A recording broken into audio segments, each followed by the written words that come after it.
Voyez-vous des preuves liant le Polisario et l'Algérie d'une part et le terrorisme d'autre part? Quant à la deuxième question, pourquoi ceci n'est pas considéré comme un problème majeur aux États-Unis, comme l'a dit Adèle?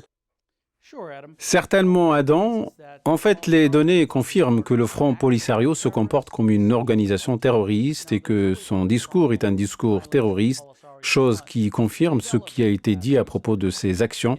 En novembre de l'année dernière, le directeur général de la politique étrangère et de sécurité du ministère espagnol des Affaires étrangères a mis en garde contre le fait que le Polisario s'oriente de plus en plus vers une idéologie terroriste qui n'a rien à voir avec le nationalisme ou le patriotisme.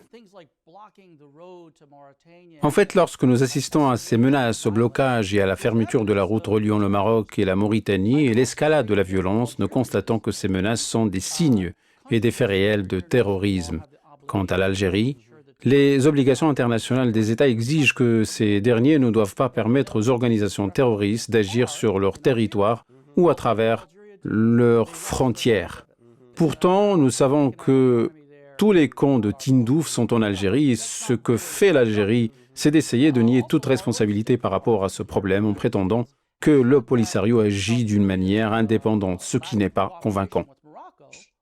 De plus, le département d'État américain a confirmé que le refus de l'Algérie de coopérer demeure un facteur encourageant du terrorisme car les deux pays, le Maroc et l'Algérie, doivent établir une coordination sécuritaire parce que tous les deux ont le même ennemi qui est le terrorisme et l'extrémisme. D'ailleurs, la raison pour laquelle ces crimes ne sont pas médiatisés à Washington DC est l'absence du Polisario, de l'agenda politique aux États-Unis, car le Polisario n'est certainement pas aussi connu comme Al-Qaïda et peu de gens ici en ont entendu parler.